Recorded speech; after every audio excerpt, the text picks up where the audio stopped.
بسم اللہ الرحمن الرحیم نحمدہ و نصلی علی رسولہ الکریم۔ بھائیو، رمضان کی مبارک ساعتیں ہیں، مبارک مہینہ ہے، تو جیسا کہ ہر سال ہمارا سیکھنے سکھانے کا عمل ہوتا ہے، تو اس دفعہ بھی انشاءاللہ سیکھنا سکھانا مسائل بیان ہوں گے۔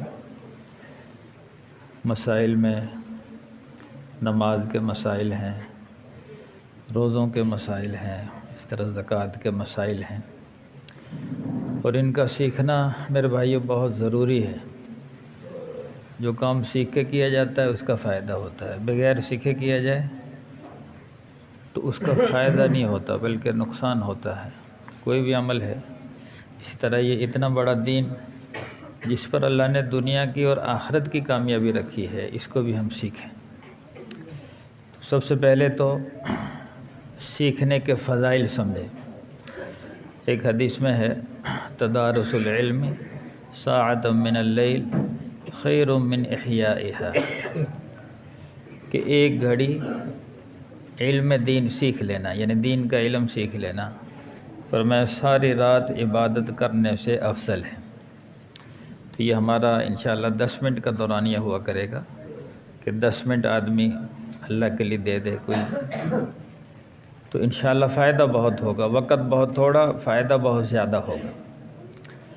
تو حدیث میں ہے کہ ایک گھڑی علم دین سیکھ لینا ساری رات نفلی عبادت سے افضل ہے۔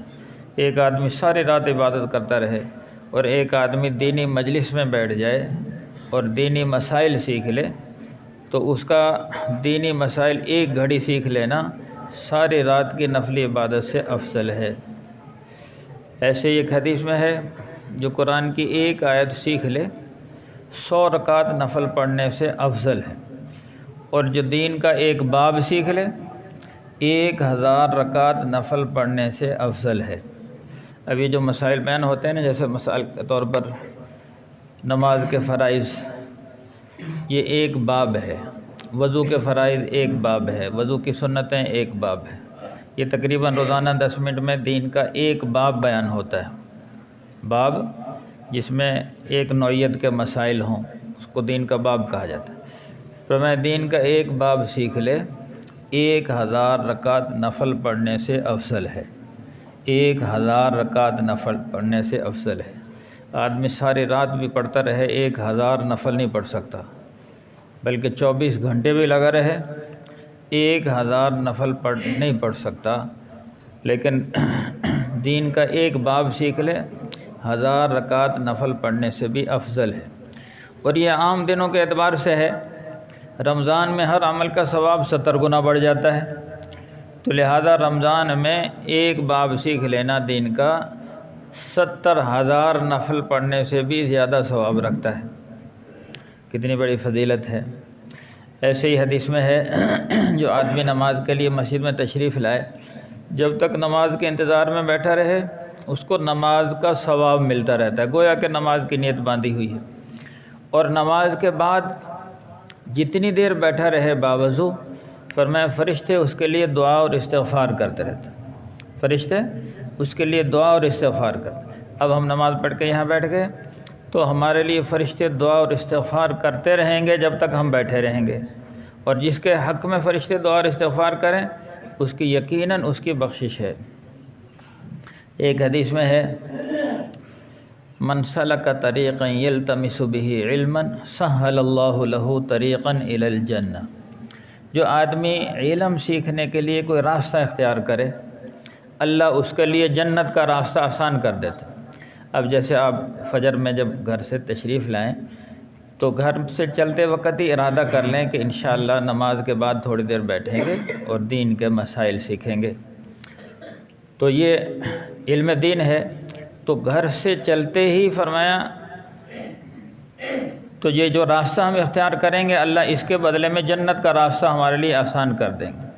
ایک حدیث میں ہے، جو طالب علم سیکھنے کے لیے گھر سے نکلتا ہے تو فرشتے اس کے قدموں کے نیچے اپنے پر بچھاتے ہیں، برکت کے لیے فرشتے اپنے پر اس کے قدموں کے لیے بچھاتے ہیں۔ تو اس لیے میرے بھائیوں، تو ہمیں یعنی اس چیز کا بھی اہتمام کرنا چاہیے۔ ایک حدیث میں ہے، بہت سارے لوگ ایسے ہیں کہ وہ 60 سال تک نماز پڑھتے رہتے ہیں، ان کی ایک نماز بھی قبول نہیں ہوتی۔ کیا وجہ ہے؟ سیکھ کر نہیں پڑھی، نماز کو سیکھا ہی نہیں، بس وہ ساتھ ساتھ پڑھی جا رہے ہیں جیسے دیکھ کے، لیکن پڑھنا کیا ہے پتہ ہی نہیں۔ ایک حدیث میں ہے جب بہت سارے نمازی نماز پڑھ کر فارغ ہوتے ہیں تو جس نے اہتمام سے شوق سے سیکھ کر نماز پڑھی ہو تو وہ نماز اس کے لیے دعا دیتی ہوئی جاتی ہے کہ اللہ تعالیٰ تیرا بھی ایسے ہی خیال کرے جیسا تو نے میرا خیال کیا، اور اس کی بخشش کا ذریعہ بنتی ہے۔ اور بہت سارے نمازی ایسے ہیں کہ وہ نماز سے فارغ ہوتا ہے تو نماز اس کے لیے بد دعا کرتی ہوئی جاتی ہے کہ اللہ تعالیٰ تجھے بھی ایسے ہی برباد کرے جیسے تو نے مجھے برباد کیا، اور قیامت کے دن وہ نماز پرانے کپڑے میں لپیٹ کر اس کے منہ پر مار دی جاتی بھی یہ تیری نماز ہے، سیکھ کر نہیں پڑھی۔ اب کتنے آدمی ایسے ہیں ہمارے ساتھ، بہت سارے لوگوں نے وقت لگایا، ابھی نہیں دیکھو اللہ کے راستے میں جب بندہ نکلتا ہے نا پھر اپنا پتہ چلتا میں کتنے پانی میں ہوں۔ یہاں تو آدمی پڑھی جا رہا پتہ ہی نہیں، بس امام کے ساتھ دیکھتے پڑھنا کیا ہے پتہ ہی نہیں۔ تو جب اللہ کے راستے میں نکلتے ہیں پھر ایک دوسرے کو سیکھتے سکھاتے ہیں، پھر پتہ چلتا ہے کہ بندہ کتنے پانی میں۔ ایک بڑی عمر کے 50 سال کے عمر ان سے پوچھا بے نماز میں اب سجدے میں کیا پڑھتے ہو؟ تو وہ کہنے لگا سجدے میں بھی سبحان ربی الاعلیٰ اور رکوع میں بھی سبحان ربی الاعلیٰ۔ ان کو یہ بھی نہیں پتہ کہ رکوع کی تسبیح علیحدہ ہوتی ہے اور سجدے کی تسبیح علیحدہ ہوتی ہے، پتہ ہی نہیں۔ اتحیات کا پتہ ہی نہیں، دعائے قنوت کیا ہوتی ہے پتہ ہی نہیں، نماز میں کتنے فرائض ہیں پتہ ہی نہیں، کتنی سنتیں ہیں کچھ پتہ نہیں، کتنے واجبات ہیں کچھ پتہ نہیں۔ حالانکہ یہ سب سیکھنا ضروری ہے۔ نماز کے اندر 100 مسائل ہیں، ان سب کا سیکھنا ضروری ہے۔ ایسے ہم وضو کرتے ہیں نا، اس میں 34 مسائل ہیں،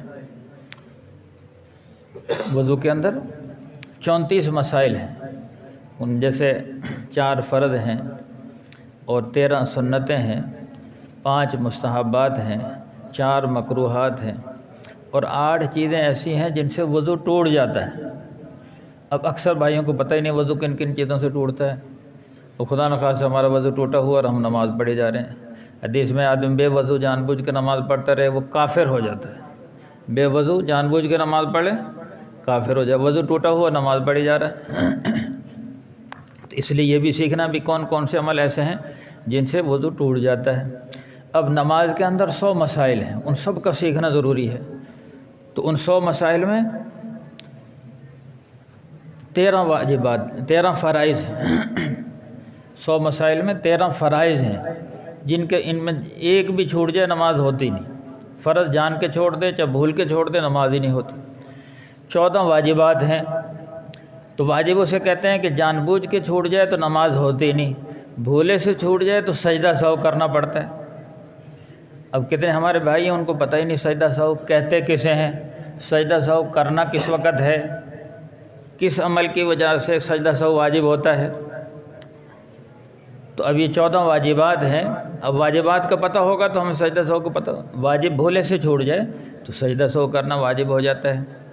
اسی طرح نماز میں 21 سنتیں ہیں اور 18 اعمال ایسے ہیں جن کے کرنے سے نماز ٹوٹ جاتی ہے، 18 میں سے کوئی بھی عمل کیا جائے نماز ٹوٹ جاتی ہے۔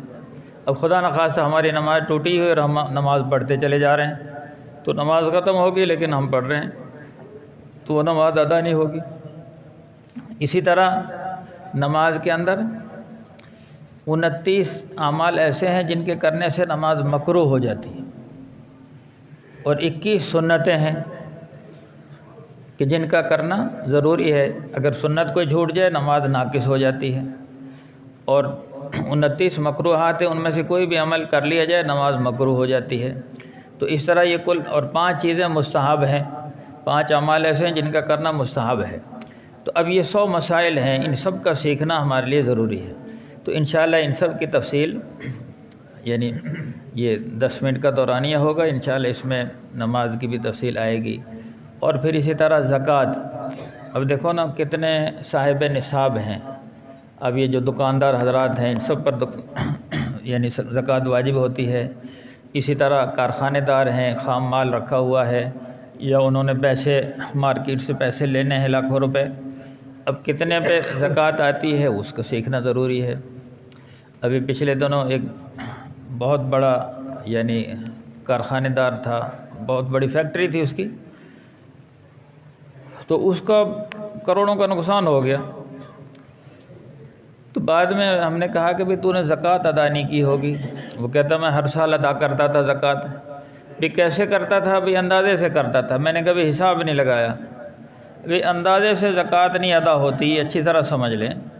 زکوٰۃ کے لیے ایک دن مقرر کرنا ضروری ہے، سال میں ایک دن مقرر، جو صاحب نصاب ہے ایک دن مقرر کر لیں، اور سال میں کسی بھی مہینے کا کوئی دن مقرر کر لیں، چاہے رمضان، بعض لوگ سمجھتے ہیں رمضان ہی میں زکوٰۃ فرض ہے، جیسے روزے فرض ہیں زکوٰۃ، حالانکہ ایسا نہیں ہے۔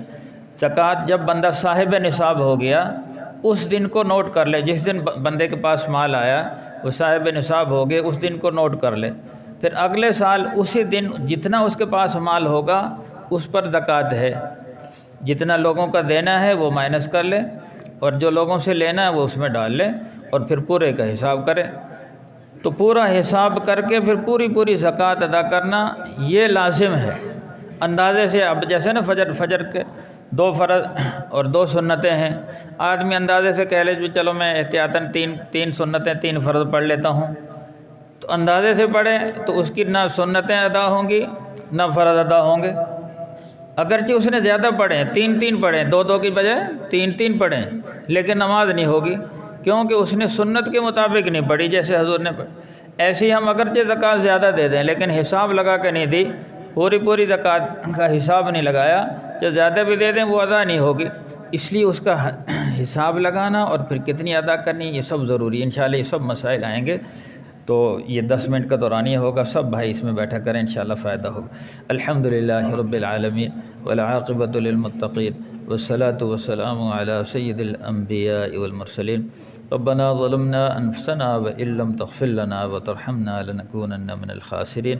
اللهم اهدنا واهد بنا واجعلنا سببا لمن اهتدى۔ اللهم اهدنا الصراط المستقيم، اللهم اهد الناس والجان جميعا۔ صلی اللہ تعالی علی خیر خلقہ محمد وآلہ واصحابہ اجمعین برحمتک یا ارحم الراحمین۔